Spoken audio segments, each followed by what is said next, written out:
Bienvenue dans Intuition Créative, le podcast qui t'invite à rayonner en tant qu'entrepreneur visionnaire et intuitif. Ici, je t'accompagne à travers mon regard de directrice artistique, mon expérience d'entrepreneur et ma posture de mentor pour t'inspirer, éveiller ta créativité et développer ta visibilité avec confiance et authenticité. Chaque semaine, je te partage des clés concrètes, des réflexions profondes et des élans d'inspiration pour que ton entreprise devienne le reflet aligné de ton unicité et attire naturellement les opportunités justes. Ma mission avec ce podcast, t'inspirer, te motiver et t'aider à faire grandir ton business en restant fidèle à qui tu es.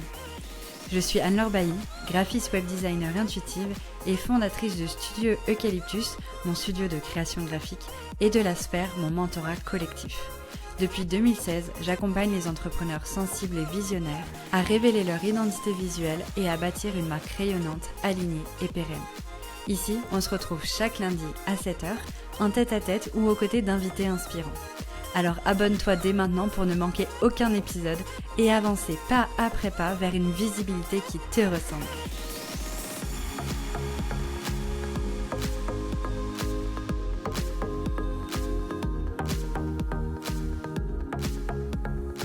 Allez, c'est parti, bienvenue du coup dans cet épisode à cœur ouvert qui a pour but de te parler un petit peu de ma vision des choses et de mon envie d'entreprendre pour que tu puisses comprendre un peu pourquoi aujourd'hui ma mission sur ce podcast et sur tous les réseaux où tu me suis, que ce soit sur YouTube, sur Apple Podcast, sur Instagram, etc.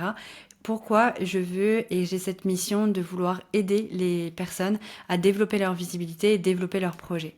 Et pour ça, et aussi parce que vous êtes de plus en plus nombreux à me suivre, j'avais envie de vous parler un petit peu de l'historique de ma vie d'entrepreneur, à quel moment j'ai commencé, pourquoi et comment je me suis permis de sortir des rangs, aussi comment je me suis permis du coup de bousculer un peu les codes et tout ce qu'on m'avait un peu appris et demandé de faire pour aujourd'hui construire une vie qui m'épanouit pleinement, une vie qui va me permettre d'aider de plus en plus de personnes à augmenter leur visibilité pour vivre de leur activité et aussi cette envie profonde de pouvoir aider et accompagner les personnes qui veulent accomplir une mission, qui sont visionnaires, qui sont intuitives et qui ont envie vraiment de se sentir pleinement alignées dans leur quotidien et surtout leur quotidien d'entrepreneur. Très très jeune déjà, donc j'ai toujours su que j'aimais pas la monotonie. Je m'ennuie vite et j'ai toujours aimé aussi beaucoup apprendre, j'étais très curieuse. J'ai aussi grandi dans une famille où j'étais la plus jeune, donc autour de moi il y avait que des personnes qui étaient beaucoup plus vieilles entre guillemets que moi, même si aujourd'hui ça se voit plus forcément. Mes sœurs ont 6 et 7 ans de plus que moi, donc j'ai aussi eu beaucoup d'entourage du coup plus mature qui étaient là autour de moi. Ce qui m'a, je pense, aussi beaucoup permis de griller des étapes, entre guillemets, et d'aller beaucoup plus vite que la norme, entre guillemets. J'ai vraiment, à partir du moment où j'ai découvert du coup mon métier de designer graphique et que je suis partie dans ces études-là, j'ai tout de suite compris que j'avais un grand besoin d'accomplissement et une urgence de pouvoir mettre en place ce que j'apprenais. Je pense que tout de suite j'ai eu la chance de tomber dans un domaine en fait qui m'animait pleinement. À ce moment-là, je faisais aussi de la photographie et je me débrouillais pour être connue, c'est-à-dire que j'avais parlé quand j'étais en stage de graphisme, je parlais aussi que je faisais de la photographie, donc on m'a proposé des expositions, des vernissages, etc. Et en fait, je créais mes propres opportunités juste parce que j'étais passionnée. Non pas parce que j'étais experte dans ce que je faisais, parce que j'avais 19 ans et que je ne connaissais pas grand-chose, on va dire, en mon métier finalement, mais le fait juste que je sois passionnée et le fait que je sois curieuse et que je crée des opportunités à en parler, j'ai eu cette possibilité d'aller déjà très vite découvrir et montrer un petit peu ce que je faisais.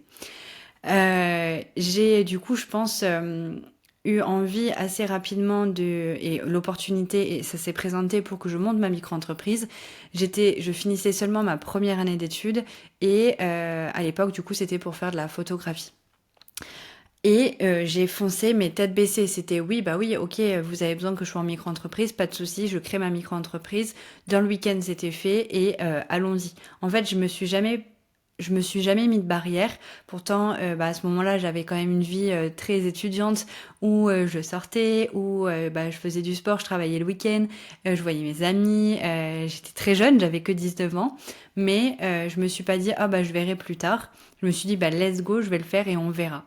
Et en fait, bon, j'ai eu plein de complications sur les premières années de ma vie entrepreneuriale parce que, bah, à 19 ans, vous vous doutez bien que créer son entreprise et vu la complexité des choses et de la, on va dire, de la paperasse à suivre, j'étais complètement paumée, donc j'ai eu des décalages avec l'URSSAF. Enfin bref, ça a été quand même assez complexe, mais je me suis jamais j'ai jamais baissé les bras. Je savais pas du tout ce que j'allais faire de cette entreprise.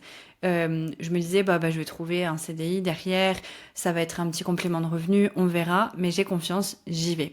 Et c'est vraiment ça, ça a été le point de départ. Et en fait, du coup, à partir du moment où j'ai créé cette micro-entreprise, je suis rentrée du coup en deuxième année d'études et je m'ennuyais en fait clairement en études. Je me suis rendu compte que être étudiante, ok, c'était bien parce que sur le papier, il fallait que j'ai mon BTS et ma troisième année que je voulais avoir. Mais en soi, j'apprenais pas grand-chose. Je m'emmerdais et j'avais un gros décalage avec les étudiants et les gens de mon âge. Et ça très très vite. Tout simplement parce que j'ai aussi commencé à travailler à 16 ans. Bon, dans un tout autre domaine, j'étais saisonnière, etc. Mais du coup, j'avais commencé à gagner ma vie et qui me permettait bah, de mettre de côté et de me faire un peu plaisir. En face de moi, j'avais des personnes qui travaillaient pas l'été, qui travaillaient pas le week-end, etc., qui étaient étudiants. En plus, j'étais dans une ville étudiante incroyable, j'étais à Lille, donc si vous connaissez un petit peu la région, vous savez à quel point on est fêtard quand on est étudiant à Lille. Et en fait, autour de moi, ben, les personnes, elles pensaient juste à, oui, faire les études, mais surtout à aller faire la fête, à picoler, à manger du fast-food, etc. Et moi, bah, au final, à 19 ans, donc allez, 19-20 ans, je suis arrivée en deuxième année, troisième année, et la seule chose que j'avais envie de faire, c'était de développer mes projets pro, parce qu'en fait ça allait très vite, j'ai vu vite eu du bouche à oreille, je disais juste que j'avais ma micro-entreprise, ah bah tiens tu peux nous faire ça, ça, ça, et je travaillais un peu avec toutes les personnes qui étaient autour de moi qui avaient besoin de graphisme. Donc ça pouvait être des restaurants ou ce genre de choses qui avaient besoin du coup de refaire leur communication. Et ben, j'adorais faire ça. Mais j'avais quand même ma vie étudiante à gérer, donc je gérais mes cours, où je m'ennuyais certes un peu, mais j'allais très très vite en cours à faire mes projets, ce qui me permettait d'avoir du temps pour créer et faire mes projets pro à côté. Euh, j'ai eu aussi une alternance, donc je faisais mon alternance, je faisais mes cours et je faisais ma micro-entreprise. Et c'est là que j'ai commencé à avoir des gros projets aussi professionnels avec ma micro-entreprise où je travaillais pour des offices de tourisme, etc. Et du coup, là, j'avais vraiment pu le choix d'être focus sur ce que je faisais et ça me posait aucun problème. À ce moment-là, je faisais aussi énormément de sport. Je donnais énormément aussi de temps dans mon alternance parce que j'adorais l'équipe avec laquelle je travaillais. J'avais des collègues et des patronnes qui étaient juste au top pour m'apprendre mon métier. Même si j'étais étudiante, que je débutais et que j'avais un peu cette casquette de bah, c'est la petite qui arrive, il faut tout lui apprendre, bah, je me menais, franchement, je me démenais vraiment pour réussir à moi leur apporter des choses et aussi bah, apprendre et prendre de tout ce que je pouvais aussi pour bah, faire mon bagage dans mon métier de graphiste. Et du coup, bah, il fallait vraiment aussi que je pallie à ce décalage entre les étudiants que je côtoyais, ma vie professionnelle avec mes clients, ma vie professionnelle avec mes patrons. Et en fait, bah, finalement, ce challenge de tout combler, et ben je le kiffais, je kiffais ça. Alors oui, certes, je me plaignais un peu de j'ai beaucoup de choses à faire, etc. Mais en même temps, je sentais qu'il y avait un accomplissement et que je répondais un peu à mon urgence de vivre et de créer des choses. Je savais pas du tout ce qu'était l'entrepreneuriat. Pour remettre les choses en place, je savais juste faire mon métier et j'apprenais encore à faire mon métier. Parce qu'en plus, j'étais étudiante dans le design graphique print, donc tout ce qui est impression, et je comprenais, j'ai vite compris qu'il fallait aussi que je me forme au web, et pas question de refaire 2 ans d'études, j'ai décidé de former sur ça et de me lancer à corps perdu dans mes projets pro en vendant des sites web alors que j'en avais jamais fait. Mais voilà, j'avais vraiment ce truc qui m'animait complètement du challenge. Et j'avais 20-21 ans. Parce qu'au fur et à mesure, forcément, mes années ont évolué. Au même moment, pareil, décalage avec mon entourage, je rencontre quelqu'un avec laquelle ça va très vite. On se paxe très vite, on construit notre maison, on parle de projets d'adultes comme potentiellement se marier, avoir des enfants. Et là, du coup, j'avais 22, 23 ans. Et les étudiants que je fréquentais du coup à côté à l'école, ils étaient encore en train de sortir. Et presque mes collègues aussi étaient bien plus vieux que moi et sortaient, etc. Et moi, j'avais du coup tout à gérer, mais j'adorais ça. J'avais vraiment cette sensation que je m'accomplissais dans le fait d'avoir plein de projets. Donc il y avait le projet de la maison que je gérais quand même en grande partie pour toute la paperasse. Il y avait mon projet pro qui prenait de plus en plus de place. Et il y avait ce fameux CDI qui était là et qu'il fallait que j'entretienne également parce que je j'ai jamais été le genre de salarié à, à me croiser les bras au travail et ne plus faire grand-chose. Donc j'étais vraiment accomplie dans tout ce que je faisais. Sauf que à ce moment-là, il y a eu le Covid, etc. Et je me suis consacrée un peu plus à mon projet pro. Et c'est là que j'ai découvert vraiment le monde de l'entrepreneuriat. Donc j'ai eu le temps et j'ai eu des rencontres dans ma vie qui m'ont permis de comprendre comment vraiment je pouvais développer mon activité et qu'en fait, c'était pas forcément juste ce qui allait me faire gagner un peu d'argent tous les mois. À l'époque, je gagnais déjà presque 2 000 € par mois, alors pas tous les mois de l'année, mais avec cette activité, j'arrivais déjà à rentrer un peu d'argent qui me permettait de mettre de côté. Et je faisais ça, mais je savais pas vraiment pourquoi et je savais pas à quel moment j'allais pouvoir créer un levier pour vraiment avoir plus de clients. À ce moment-là, c'était que du bouche à oreille. J'ai donc eu ces rencontres et cette rencontre en particulier. Si vous m'écoutez depuis un moment, je vous ai déjà parlé de Charlotte, qui a été une partenaire d'entreprise pendant quelques années, qui elle était dans le marketing et qui m'a du coup appris le marketing. Et moi, je l'ai aidée en graphisme. Et après, ensemble, on a été très curieuses d'aller se former sur plein de techniques et plein de compétences à avoir pour être entrepreneur. C'est là que j'ai découvert des super formations pour développer les entreprises, pour développer mes offres, pour revoir mes tarifs, pour revoir mes accompagnements. Et j'étais tellement curieuse que j'ai fait beaucoup, beaucoup de formations.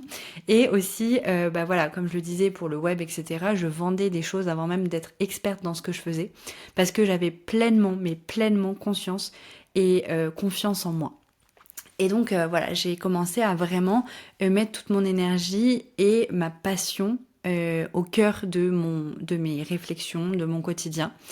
Et à ce moment-là aussi, j'ai eu des soucis de peau en fait qui sont arrivés et qui, par vraiment hasard entre guillemets, même s'il n'y a pas de hasard, opportunité, m'ont conduit à aller voir une thérapeute et une naturopathe pour pouvoir soigner ce souci. Et en fait, je me suis rendu compte qu'il y avait des sources de stress qui étaient hyper, hyper présentes dans mon quotidien. Mais comme je vivais déjà à 100 à l'heure, je me rendais pas compte que, en fait, c'est parce que j'étais en train de créer quelque chose de très épanouissant qui était ma vie professionnelle et mon propre développement personnel. Et autour, qu'il y avait des boulets, entre guillemets, qui me limitaient. Et du coup, j'avais un conflit intérieur que je vivais et que je ne pouvais plus cacher. En fait, je le cachais parce que j'avais vraiment ce besoin d'accomplissement et j'allais sur tous les fronts et j'essayais d'être la meilleure partout dans tout ce que je faisais et ça camouflait en fait le fait qu'il y ait des choses qui ne fonctionnaient pas. Je me suis rendu compte du coup que ça n'allait plus du tout finalement avec la personne avec laquelle je vivais, donc la personne avec qui j'étais en couple. Mon salariat m'apportait plus grand chose et voire plus du tout. J'étais triste quand j'allais travailler, j'avais plus envie d'y aller. J'avais des petits soucis avec des collègues avec lesquels je me sentais vraiment dévalorisée alors que je savais que j'apportais énormément à l'entreprise et je me sentais voilà justement toujours avec cette casquette de petite débutante et plus valorisée par rapport à ce que je proposais vraiment. Et mon entreprise, par contre, que je développais, prenait de plus en plus de place. Du coup, ça créait vraiment un conflit intérieur parce que mon salariat n'allait plus trop. Moi, j'allais bien dans ma micro-entreprise. Et en fait, le seul endroit où je voulais, c'était être dans mon entreprise. À la maison, c'était pas ouf. Au boulot, c'était pas ouf. Alors, du coup, je me suis vraiment focalisée sur mon entreprise. Et puis un jour, j'ai eu un déclic. Je me suis dit, en fait, je mets de côté depuis quelques années Je vois que je suis battante, je vois que j'arrive à gérer un salariat, une construction de maison, un couple qui va mal et mon entreprise, alors pourquoi pas éliminer des choses déjà pour voir si du coup j'arrive à reprendre plaisir dans d'autres sphères de ma vie. J'ai donc décidé de démissionner de mon salariat. J'ai eu la chance en plus d'avoir une rupture conventionnelle, donc j'avais vraiment des patrons en or et qui m'ont laissé partir avec quand même un bagage de sécurité. Et j'avais du coup toute ma trésorerie des dernières années que j'avais aussi en bagage de sécurité. Ça m'a permis, mais ça m'a ouvert encore plus parce que du coup, j'avais encore plus de challenge de réussir à gagner ma vie, à faire en sorte que je puisse compenser du coup mon CDI avec ma micro-entreprise. Et là, ça a été l'épanouissement de dingue. Et les clients qui étaient déjà là et qui étaient de plus en plus nombreux, qui me remplissaient mon agenda 3 mois à l'avance, etc. Et j'ai senti du coup que j'allais déjà mieux. Et en fait, quelques mois après, je me suis rendu compte que, ok, ça allait mieux, mais il y avait toujours des problèmes dans mon quotidien. Et là, je me suis dit, ok, j'ai éliminé quelque chose qui me sécurisait, mais qui me plombait, mon salariat. Ça va mieux, mais maintenant, du coup, je suis prête à éliminer d'autres choses dans mon quotidien pour continuer à m'élever et continuer à prendre soin de moi et ne plus donner de l'énergie à des choses qui me font du mal. C'est là que j'ai décidé, du coup, de carrément quitter mon mec en pleine construction de maison. Du coup, j'étais sans CDI, donc sans filet vraiment de sécurité, à mon compte, en pleine construction de maison. Je quitte la personne avec laquelle je vivais et que j'aimais profondément parce que je me rends compte qu'en fait, elle me tire vers le bas dans mon propre accomplissement et que je suis en dépression. En fait, tant que j'étais dans ma bulle professionnelle, j'étais épanouie, j'étais heureuse, je prenais vraiment de l'assurance. Et dès que la vie personnelle s'ouvrait, donc le soir, je m'effondrais, je pleurais énormément, ça n'allait pas, j'avais beaucoup de conflits et du coup, du jour au lendemain, je me suis dit, je vais déconstruire ça aussi. Et peut-être que ça sera une erreur, mais je vais voir et j'ai été forte pour pouvoir le faire dans ma vie pro, je vais le faire dans ma vie perso et on verra. Il y a eu plein de complications, ça a été quand même assez long. Ça m'a aussi demandé de radicalement changer de vie parce que malgré d'être séparée, j'étais encore sous l'emprise de cette personne, mais pendant vraiment des mois et des mois. Et c'est là que j'ai décidé de carrément partir et abandonner ma maison, la laisser dans les mains d'agences immobilières qui étaient complètement incompétentes et de venir vivre en Corse. De base, je voulais vivre en Corse. Je m'étais dit, allez, 3 mois, le temps de me remettre, le temps d'aller mieux, le temps de me refaire une santé mentale qui est positive et on verra.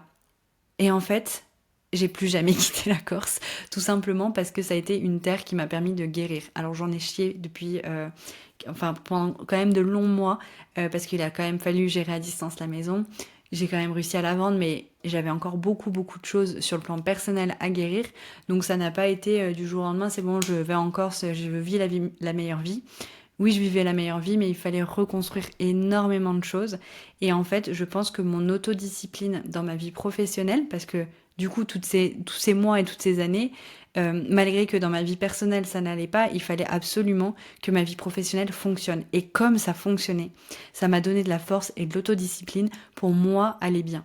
Donc, reprendre ma vie en main, me remettre à faire du sport au quotidien, euh, prendre soin de ma santé alimentaire, prendre soin de moi avec des thérapies, avec des coachings. Ça, c'est des choses que j'ai fait quand même assez vite.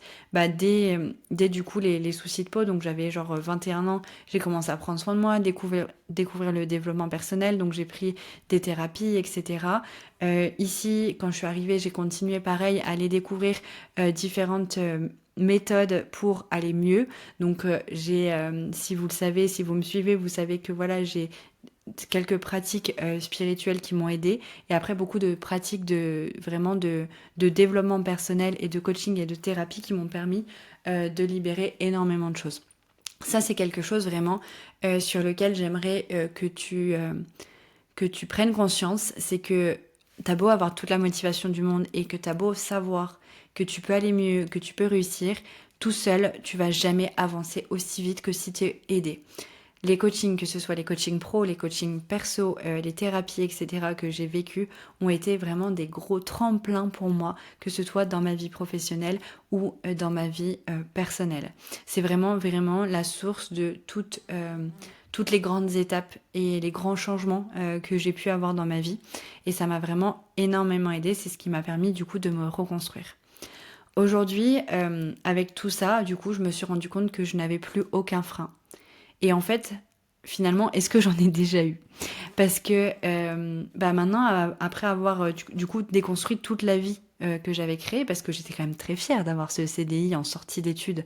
J'avais très très peu de camarades de classe qui avaient la chance de pouvoir trouver des boulots dans des agences de com. J'ai trouvé un travail dans une agence de com assez facilement et rapidement. C'était incroyable, mais je l'ai déconstruit. J'avais une relation de couple qui, bon, à première vue, d'apparence, était parfaite, mais j'ai tout déconstruit parce qu'en fait, c'était une prison dorée. Et au final, du coup, j'avais pas vraiment de frein, on s'accorde. Mais de plus en plus, du coup, avec le temps, là, je me rends compte qu'aujourd'hui, rien ne m'arrête. Et c'est ça qui me permet d'écouter mon intuition et de m'autoriser en fait à tester des choses, créer des nouvelles opportunités, créer des nouvelles offres, créer des événements et vouloir inspirer les autres. Parce que je me dis que si j'ai réussi à faire tout ça, il y a peut-être des personnes qui ont juste besoin d'avoir des déclics ou besoin d'être inspirées pour pouvoir se rendre compte qu'ils sont vraiment aussi la possibilité, la capacité de réussir tout ce qu'ils veulent à partir du moment où ils ont l'audace et le courage d'aller péter ces freins-là et de s'autoriser à tester et à aller vers ce qui les attend vraiment en fait. Je pense que vraiment je suis... j'ai peut-être même une relation un peu toxique avec la performance, je vous l'accorde, mais c'est cette performance et cette quête de un peu leur norme, entre guillemets, hein, hors norme on s'entend.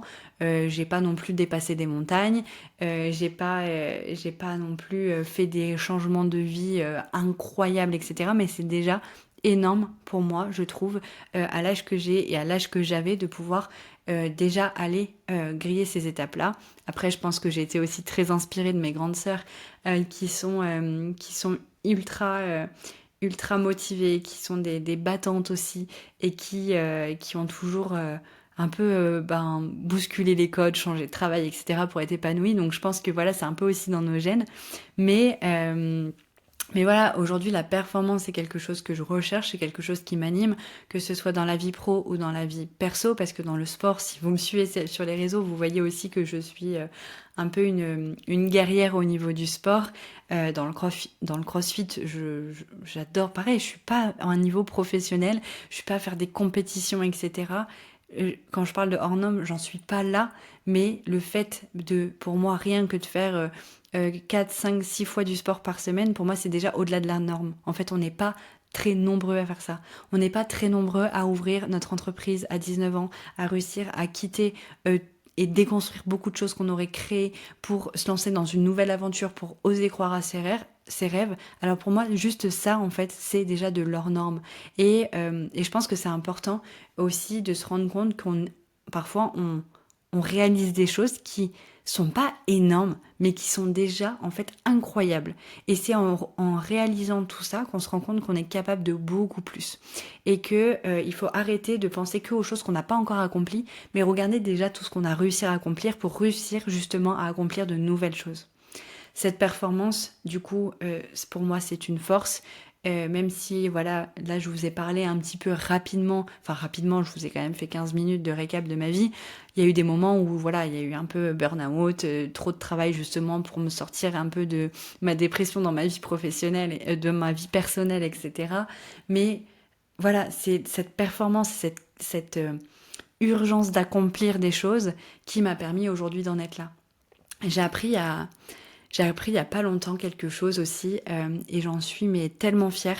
Euh, Malgré que ça paraisse pas comme ça, je doute quand même souvent et très souvent de moi et je pense que c'est ça aussi qui fait que je continue à apprendre et je continue à me motiver pour accomplir et proposer des choses de plus en plus complètes, etc. pour mes clients parce que voilà, je doute toujours un peu de moi.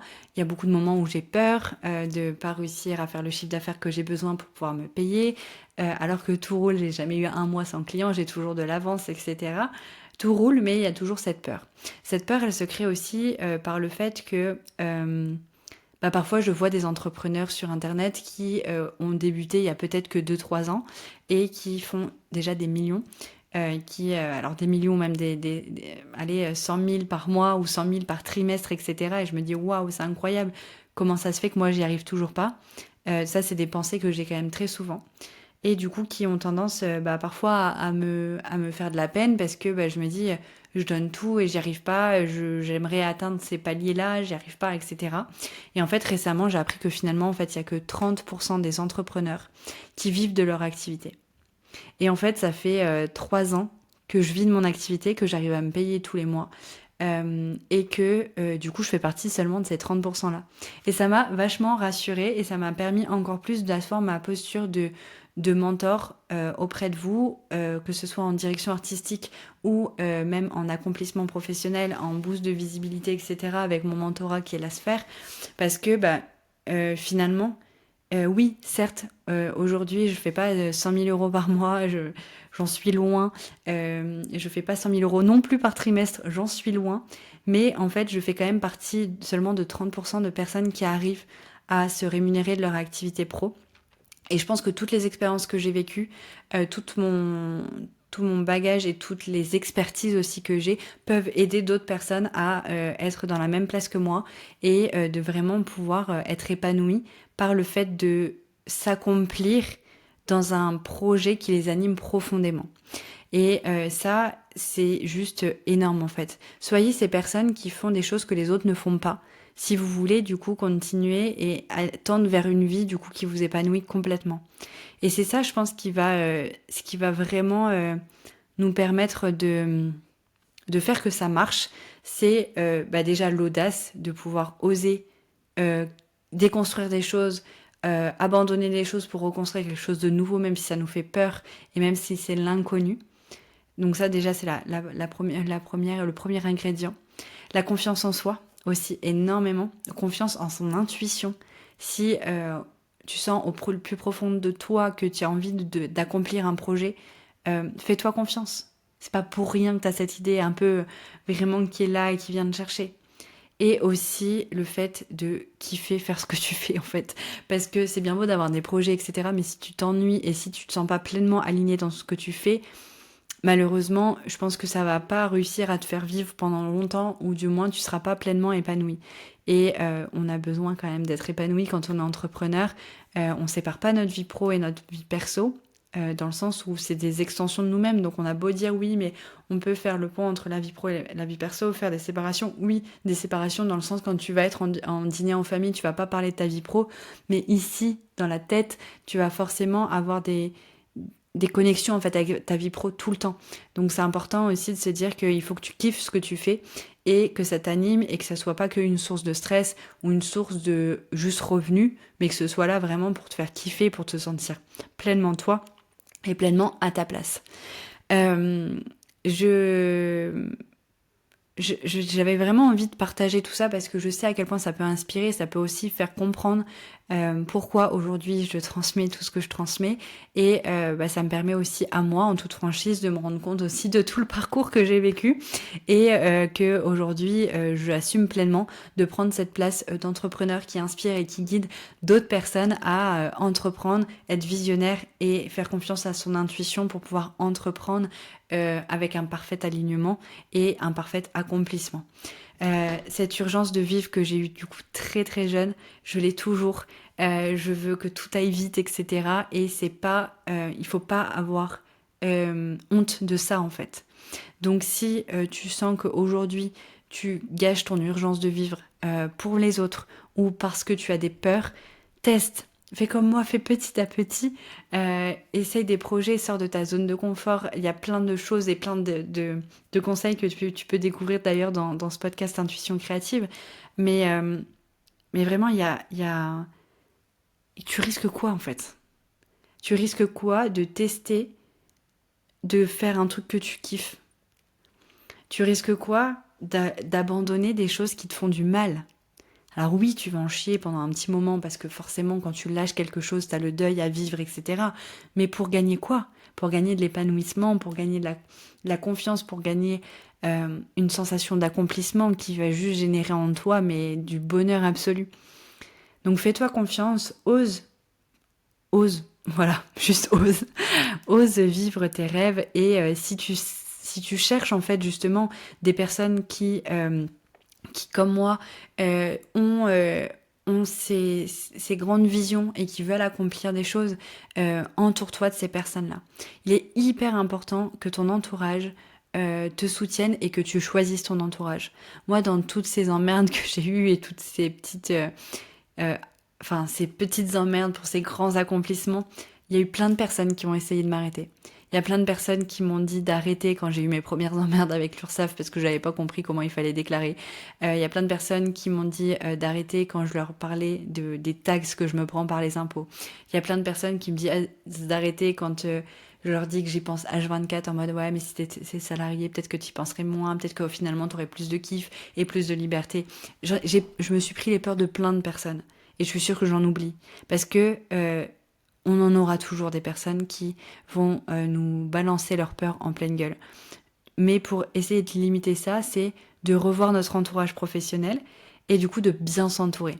C'est aussi pour ça d'ailleurs que j'ai créé mon mentorat La Sphère, qui est un endroit, une communauté où déjà moi je partage énormément dans les ateliers, les brainstorming, des conseils, des nouvelles techniques, des idées, etc. pour vraiment faire évoluer le groupe. Mais vous avez aussi la communauté qui est là, qui vous permet d'avoir un cercle professionnel, des amis qui entreprennent et qui vont être dans la même dynamique que toi, qui va te donner envie aussi d'accomplir des choses parce que vous faites des engagements entre vous, vous collaborez, etc. Et du coup, c'est vraiment une grosse source d'inspiration et aussi de ressources positives pour pouvoir avancer dans l'entrepreneuriat jour après jour. Donc si jamais tu veux en savoir plus sur mon mentorat qui s'appelle La Sphère, n'hésite pas, en description je te mettrai le lien qui envoie vers l'explication de cette communauté, de ce mentorat. Je serais ravie de t'accueillir dedans pour continuer à t'inspirer, pour continuer à aller encore plus loin dans tout ce que je partage ici. Là on va aller creuser dans des ateliers, etc. Donc ça serait incroyable que tu nous rejoignes. Et puis voilà quoi, mais vraiment prends soin vraiment de ton entourage, prends soin de toi, écoute-toi. Si ça te demande d'écrire tous les jours des choses que tu ressens pour voir qu'est-ce qui est vraiment bon pour toi au quotidien, etc. Sache que vraiment tous tes plus grands accomplissements, avant ça, il y aura forcément des choses que tu auras lâchées. Il y aura forcément des choix que tu auras dû faire, du coup des compromis que tu aurais dû faire, mais c'est vraiment pour te créer une vie juste incroyable, donc n'hésite pas à y aller, fonce, suis cette urgence de vivre, suis ce besoin d'accomplissement, et écoute si tu sens que tu as besoin de plus de sens dans ton quotidien, écoute ça, creuse ça, va en thérapie, va en coaching pour voir ce qui se cache derrière, il y a de magnifiques choses qui t'attendent, j'en suis sûre. Voilà, merci beaucoup d'avoir écouté cet épisode un peu à cœur ouvert qui avait pour but vraiment de te motiver et aussi de comprendre un peu plus qui suis-je et du coup pourquoi je te transmets ça et je te transmets tous mes conseils chaque jour. J'espère que ça t'aura plu, j'espère que ça t'aura motivé. Si tu as eu un déclic, n'hésite pas à me le partager, à venir m'écrire sur Instagram ou par email où tu veux. Je serais ravie de pouvoir échanger avec toi sur tes projets et sur tes accomplissements à toi. Et puis on se retrouve du coup la semaine prochaine pour un nouvel épisode et je te dis à très bientôt. Merci beaucoup d'avoir écouté cet épisode d'Intuition Créative. J'espère qu'il t'a inspiré et qu'il t'a donné l'élan pour rayonner encore plus dans ton activité. Si ce podcast te plaît, tu peux le soutenir en laissant 5 étoiles et un témoignage sur Apple Podcast. Pour ça, c'est très simple. Sur Apple Podcast, écris Intuition Créative dans la barre de recherche. Quand tu m'as trouvé, tu cliques sur S'abonner. Descends en bas de la liste d'épisodes jusqu'à la section Évaluation et avis. C'est un petit geste simple pour toi, mais un grand pas pour m'aider à partager ce message à toujours plus d'entrepreneurs visionnaires et intuitifs. Et si tu veux continuer l'aventure au quotidien, rejoins-moi sur Instagram, Studio Eucalyptus. J'y partage mes réalisations, mes conseils et les coulisses de mon parcours. On se retrouve lundi prochain à 7h pour un nouvel épisode et d'ici là, prends soin de toi et de tes rêves.